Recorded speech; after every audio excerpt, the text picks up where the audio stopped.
Sa bahay na ito, isinilang ang tapang at talino ng isang bayani. Ang mga pader na ito ang saksi sa unang pangarap ng isang Pilipinong naglakas loob.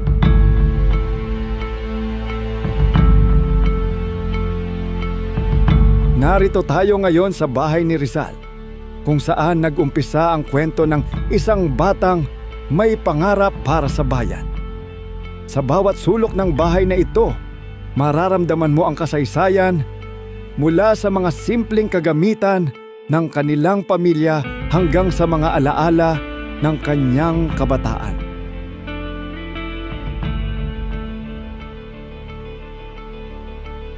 Makikita natin dito ang mga gamit ng pamilya Rizal, mga kasangkapan sa kusina, mga aklat at mga upuan kung saan marahil nakaupo si Rizal habang binubuo niya ang kanyang mga pangarap.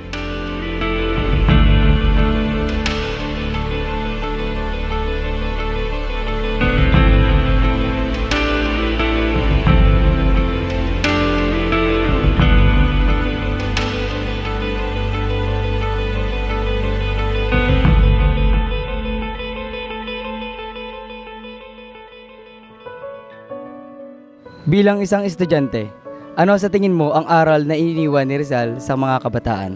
Sa akin bilang estudyante, ang iniwang aral at ng mensahe ni Rizal ay ang kabataan ay maging pag-asa ng bayan. Sa pamamagitan ng pagmamahal sa wika, kultura, pagiging aktibo sa school, sa edukasyon, hinihikayat ng mensahe ni Rizal na maging matapang, responsable, aktibo sa pagsulong ng lipunan.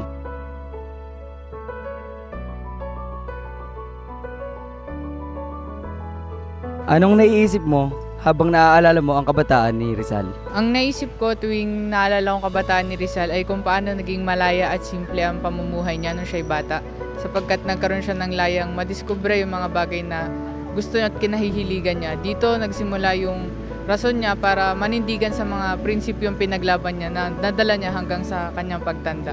Paano kung hindi nagtangkang magsulat si Rizal? Mayroon pa kaya tayong kalayaang pinaglalaban ngayon? Dito sa tahanang ito, nagsimula ang pangarap ng isang bata, pangarap na hindi lamang para sa sarili, kundi para sa bayan. Ngunit paano nga ba ang isang pangarap ay nagiging kasangkapan ng pagbabago?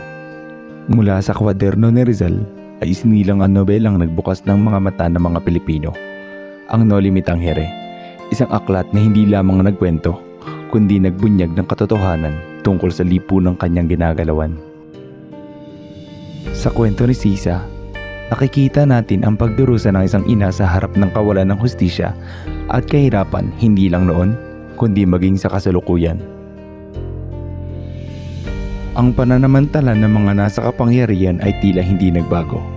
Ang kanilang pamumuno ay nananatiling mantsa sa lipunan. Ang tanong ng pagbabago ay nananatiling mahalaga. Ang mensahe nila Ibarra at Elias ay tumatawid sa panahon, nagtuturo ng pag-asa at sakripisyo. Ang mundo ng No Limit ang Here ay hindi katang-isip lamang.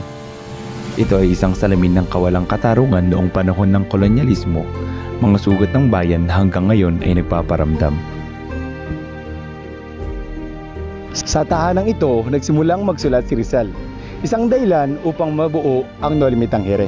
Ang No Limit ang Here ay isang nobelang nagbunyag sa kasamaan ng pamahalaang kolonyal. Sa bawat pahina, matutunghayan natin ang kalabisan ng mga simbahan, ang katiwalian ng mga opisyal at ang pagsasamantala sa mga langlaban.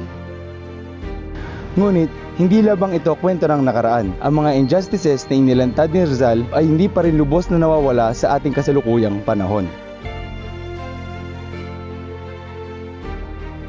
Ano ang natutunan mo sa No Limit ang Here? Para sa akin, bilang isang mag-aaral, ang natutunan ko sa pagbabasa ng No Limit ang Here ay ang mamulat ang aking mga mata kung paano tayo nasakop ng mga Kastila noong unang panahon. Ipinakita kasi sa No Limit ang Here ang kahalagahan ng katarungan at kalayaan ng mga Pilipino. Gaya nga ng ginawa ni Ibarra, tumulong siya sa paghihimagsik kasama si Elias. Bilang isang mag-aaral, dapat pahalagahan natin yung mga natutunan natin sa No Limit ang Here.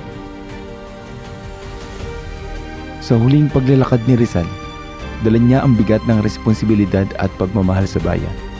Sa bawat hakbang, alam niyang ang kanyang kamatayan ay magiging simula ng isang bagong umaga para sa Pilipinas. Ang Mi Ultimo Adios ay hindi lamang isang pamamaalam. Ito isang paalala ng pag-asa at pagmamahal sa bayan. Sa mga salitang ito, isinulat ni Rizal ang huling panata para sa kalayaan. Hanggang ngayon, nananatili si Rizal sa puso ng bawat Pilipino. Sa mga estudyanteng nagsisikap mag-aral, sa mga aktivistang naninindigan para sa katarungan, at sa mga simpleng mamamayan na tumutulong sa kanilang kapwa, naroon si Rizal. Ang kabataan ang mitsa ng liwanag sa madilim na landas ng bayan. Sila ang pag-asa, hindi lamang sa paraang ating nakasanayan, kundi sa mga paraan na hindi pa natin lubos na naiintindihan. Ang kanilang tapang, pagkamalikhain, at malasakit ay patuloy na nagbibigay buhay sa pangarap ni Rizal. Isang malayang Pilipinas na nagmamahal sa katarungan at pagkakaisa. Hindi lang si Rizal ang may kakayahang maging bayani. Lahat tayo ay may kakayahang maging bayani sa ating panahon. Sa salita, sa gawa, at sa tapang para sa bayan. Sa tahanan ni Rizal, unang nagningning ang mga pangarap na sa bayan ay ating patuloy na binibitbit. Dito isinilang ang tapang at talino. Ngayon sa puso't gawa ay itinutuloy ng mga Pilipino.